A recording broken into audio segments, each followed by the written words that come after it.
संगत जी दरबार साहब की बहुत पुरानी वीडियो है 1907 की 123 साल पुरानी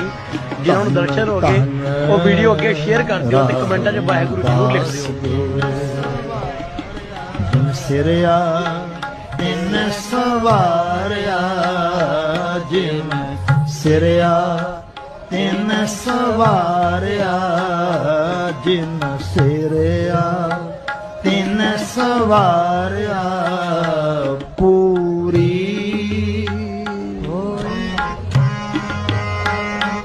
पूरी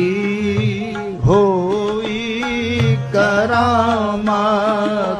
पूरी होई करामत आप सिरजन